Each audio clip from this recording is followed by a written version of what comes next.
Whereas in an early stage environment is basically if the founder says, yeah, this is great, then you just run and you do it as fast as you can, right?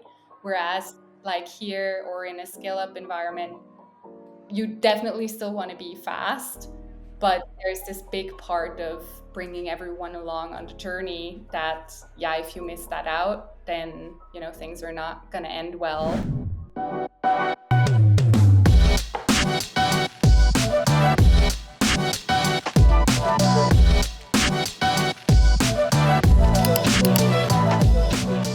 Everyone, welcome to another episode of Larry's Pod, where we explore the latest trends, innovation, and challenges in software development and technology. Today, we have a special guest, Dominique Kunz. Dominique has an impressive background working as a product manager for at least the last 5 years, and she has been working across different sizes of companies, spaces, and countries. And currently, she is a member of several boards and communities, currently playing an active role in two main communities in Switzerland. I know her from the past. She has exceptional abilities to lead and manage teams and products. So I'm super excited to hear her insights and perspective in this dynamic field. So welcome, Dominique. How are you today? Hi, Larry. Thank you so much for having me. Really excited to chat with you today. Great. So let's get things kick off. First of all, I would love to hear from your perspective, what are the most or the biggest challenges that the product management is facing today. So how do you tackle them? How do you steer the wheel towards the development and the strategy behind that? Yeah, great question. I think there are some evergreen challenges and then probably some like more recent ones. I think amongst the evergreen challenges for product management, we have certainly the fact that, I think in product management, we love frameworks and we love like things to be very orderly. But then, in the realities of our perfect, imperfect companies, it's not always as straightforward. And I think just coming to terms with that and accepting that, just because one framework might work really well for company XYZ, it might not be perfect for your company, and that's not a bad thing. Like making your own adaptations of the holy grail processes is okay if that works for your team. So I think that's a bit of an evergreen. Yep. And then one of the probably more recent challenges, although I think technology has always moved really fast, I think like over the past maybe year and a half or 2 years, it definitely feels like it has accelerated even more, especially also in terms of how relevant it has become for product managers to also, I think, get a bit more into the depths of technology. I'm obviously mostly talking about large language models, and they're staying on top of the developments is definitely a challenge. Synthesizing and extracting what's really relevant for you when there's so much noise and so much going on. There, I super appreciate Reforge and their speaker series. I'm a member of Reforge, and they always bring like super relevant speakers on relevant topics that really, manage to extract and synthesize what's relevant for product managers in the field. So big shout out to them here. And then I think the third challenge, which is also maybe not so recent anymore, but we're still feeling it, is obviously this whole shift to remote. Where some companies, definitely have adapted really well or were even born remote. I think you and I, we worked in a remote setup and that was really great. But then there's definitely also the companies who've done that shift a bit more reluctantly. And we're still feeling that in, maybe processes or also people that haven't adapted quite as well. And I think that can have a bit of an impact in the way we work with our teams as product managers. Amazing. So you touched 2 points that I was going to ask you. One is remote and working across the globe, and the second one is the information and feedback. So what if we jump directly into that role, the role of feedback and being actively listening, hearing what's going on, and shaping basically the roadmap of how things should go or the product strategy from that perspective? How important is for you to have that feedback, to have that information, and to be able to process that and to put into the strategy? Yeah, great question. So I think obviously any product manager would tell you customer feedback is super important, the holy grail, but we definitely have different levels of abstraction, right? When we listen to our customers. So the highest level, like the strategic input, are really just the broadest trends that we're seeing across the market, across, large subsets of our customers. And there, yeah, we take that as an input to our strategy, obviously. And then as we go further down, I always think of it as, the strategy setting the perimeter of what we look at. And then within that perimeter, we really look at the very detailed feedback that we get from customers in order to prioritize the way we execute on our strategy. Like, what does it really mean to put that into action, and what specifically do our customers want, right? So I think that's sort of the two levels of abstraction of customer feedback and how we work with it. But then I think what we recently also discussed as a team, and what really resonated with me is, this idea of not only focusing on customer feedback that's within that perimeter of your strategy currently, but really that idea of, we call them feedback rivers. So constantly being immersed in, your customers' opinions and your customers' feedback through various ways. That can be, for example, your NPS score. Like internally, we have a Slack channel where we surface those scores and the feedbacks attached to them. And there's all sorts of things that comes in through that, right? And as product managers, we take the time to just notice that, hear it every day. And we have various other channels where this type of feedback comes in constantly. And I think that's really important, even if it's not immediately actionable.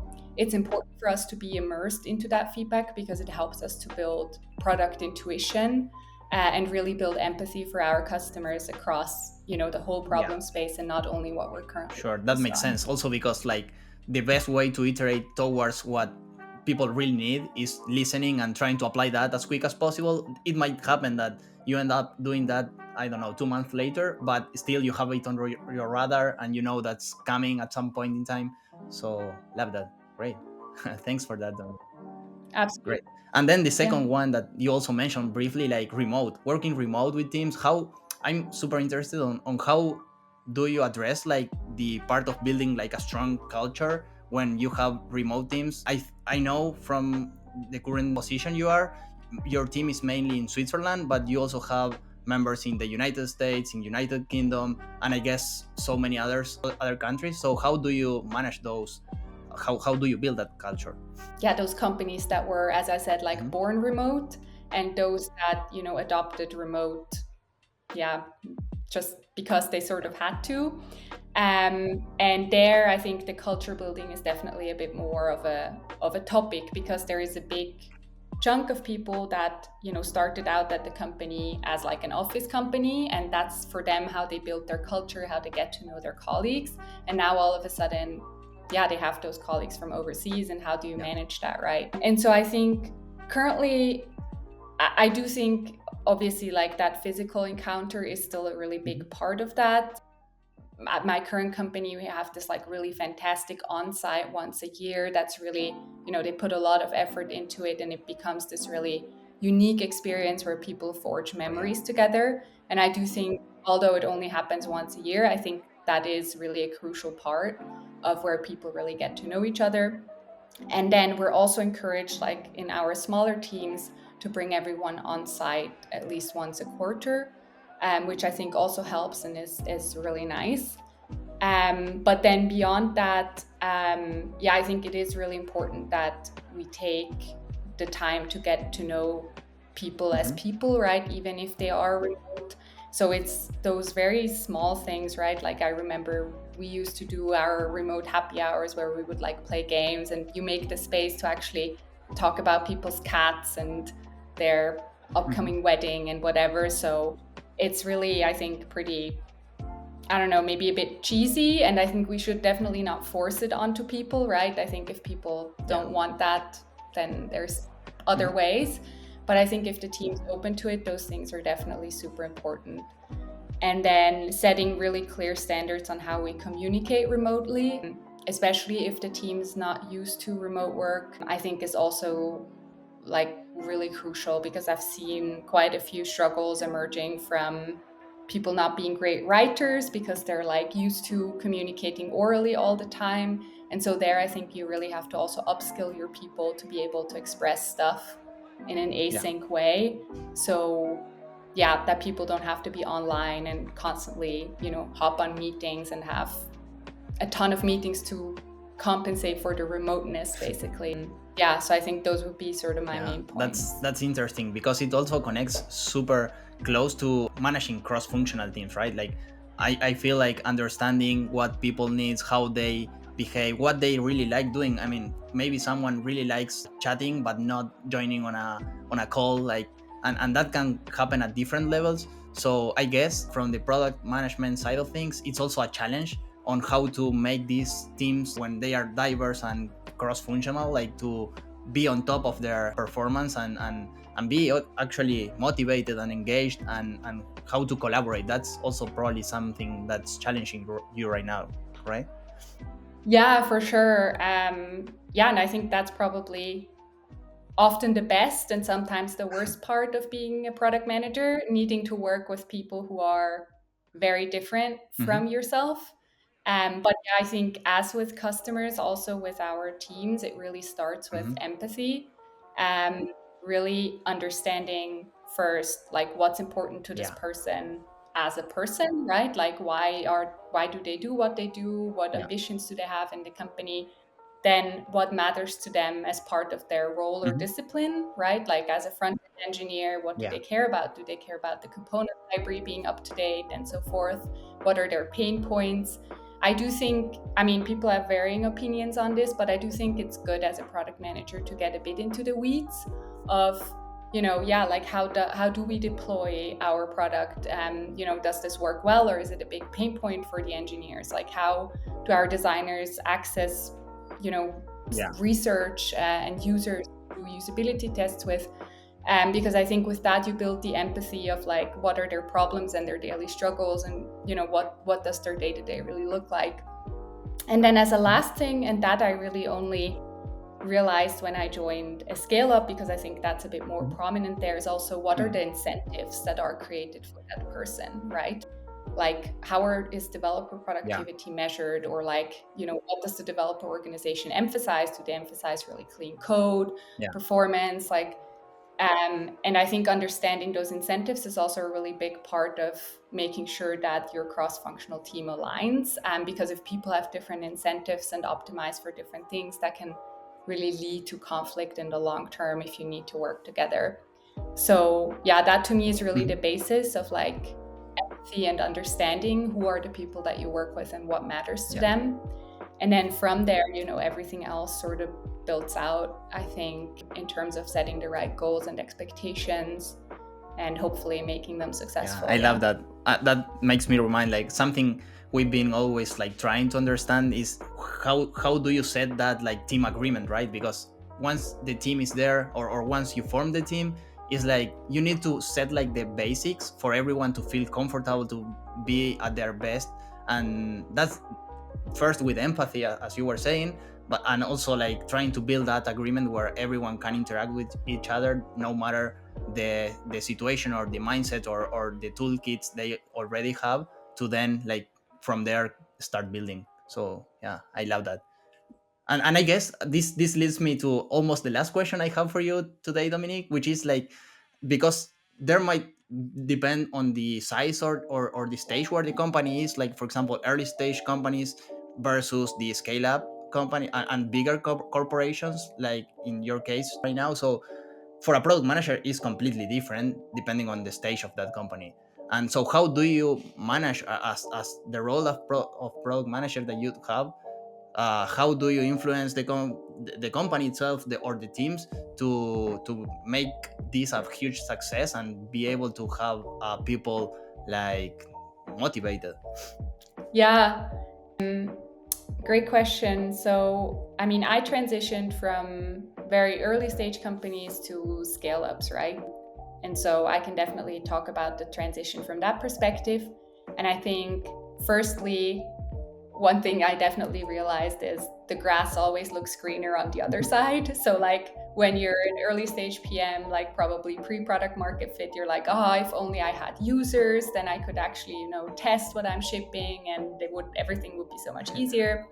And then once you're in a scale up and you have tons of users, you're like, oh, but what if I could just build a new product? Then we wouldn't have so much debt.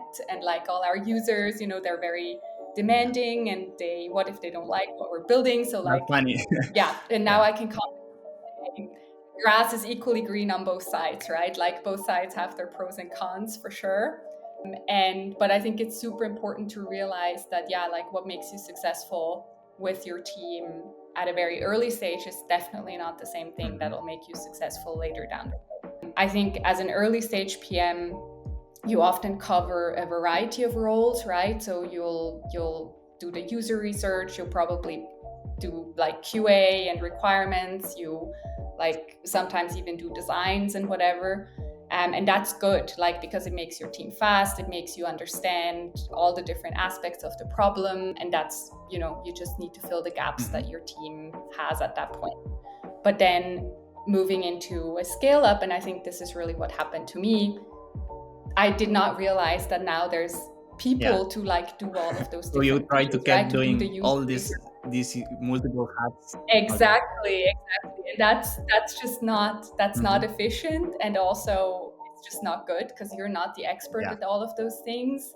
And now, you're at a level and the company's at a level where you really need Hmm. experts. You Hmm. have like customers, especially if you're in an enterprise environment, right? That have really high expectations Hmm. towards your product, and just sort of what you did in the early stage of just, yeah, this is good enough and whatever, that doesn't Yeah. cut it anymore. And also for your team, it's no longer efficient if you spend so much time trying to cover all the bases, but then don't have the time to really go deep into, what's your role, which is finding out what resonates with our customers, like liaising with the commercial teams and bringing things to market in a way that make them a success. And if you also try to, cover a million other roles at the same Yeah. time, that just, It's impossible. yeah, will Yeah. not lead to Yeah. success. Yeah. So I think that's a hard lesson that I myself learned, and probably a Hmm. lot of PMs will learn when they make that transition. And then, also, yeah, I mean, the reason also why you need to spend a lot less time doing these like specialized things when you move into a scale up is because there's just so many more Oh yeah. stakeholders to manage, right? I think in a small early stage company, there's basically the founder and then maybe two more employees that you like negotiate with. And that's also something, right? Not realizing that when you move Mhm. into a scale up, that there's like all of a sudden 20 people who have something to say on what you ship. There's architecture review, security review, and so forth. That's also, I think, Yeah, I can imagine. something you You really, have to convince them yeah, all it's that what you are thinking and what you have tried, like confirming it will actually work, and that's the way to go. Yeah, exactly. I feel you. Exactly, exactly. Whereas in an early stage environment is basically if the Yes, founder okay, yeah. says, yeah, this is great, then you just run and you do it as fast as Yeah. you can, right?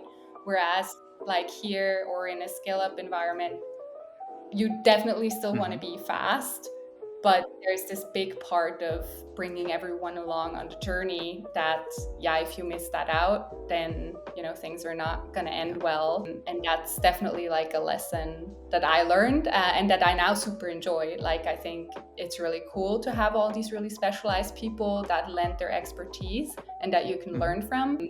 But yeah, just about realizing that what got you there will not get you like to the next I love that. stage. Yeah. I love that one, and I think it will help a lot of people that is going to be listening to you afterwards, so they can also understand the difference and how things should go in one way or the other depending on the context. So that's super important. I love that, and that brings me to the last question I have for you, Dominic. This is a more personal thing, which is regarding the work-life balance. As you know, I love doing sports, and I think you have to combine work with having a healthy and good habits. So I'm curious about what are your routines or practices in terms of how to keep that balance on your end. Like, what do you enjoy doing or do afterwards? Yeah, such a really, really important topic. And I think you're actually way better at that than I am. So maybe we should do an interview with you about this at some point. But I mean, what my biggest sort of, I don't know, thing is that I do is definitely dancing. I'm a really passionate dancer, and I noticed that I cannot think about releases when I'm dancing. Like it's just impossible to do both things at the same time. So that's a really good thing. So if nothing else helps, then I'll basically go to the studio. I've also picked up Mhm. meditation recently, which honestly, I was always like, oh, everyone talks about it. I don't know, maybe it's a bit of a hype, but it has been really Right. life changing for me. I do have to say, like, yeah, can super recommend Headspace. Has been, yeah, the greatest discovery of the last 6 months for me for Awesome. sure. Yeah, so I think those are the two things. And then I'm really, really conscious about my Mhm. sleep. Like, I have a very regular sleep schedule that I'm pretty like sticking to as good as I can. And if I notice that I struggle to sleep, then I Mm. know something's not good. That's like my warning signal usually. Then I know I have to like change something or take a break. Um, yeah, I Okay. think those are sort of So the main I things have another I question on top of that, do. and sorry, I said it was going to be the last one, Yeah. but are you tracking on some way the sleep hours, or how do you manage that? Like, I mean, you can feel it, but at the same time, are you like tracking some metrics or something? I am not No. at all, actually. I've been thinking about it and I might because I'm curious, but no, I just like really make a point of going to bed at 10 p.m. and sleeping until 7 if I can, and that's it. And then obviously I realize if Yeah. I wake up, but other than that, no, I don't track it. But I'd be super curious, yeah, to Excellent. see. That's great. Okay, Dominic. So thank you so much for your time, for sharing these insights, for sharing with people your incredible journey and how you have been managing it through the years. So before we wrap, is there anything else you want to promote, share, or tell the audience? It can be about anything. If not, I mean, we're good. No, I can't really think of anything right now. I think you covered everything Okay. perfectly. Okay. Well, thank you so much again, and hope you have a great day. Thank you. Thanks, Larry, for having Bye. me. Bye.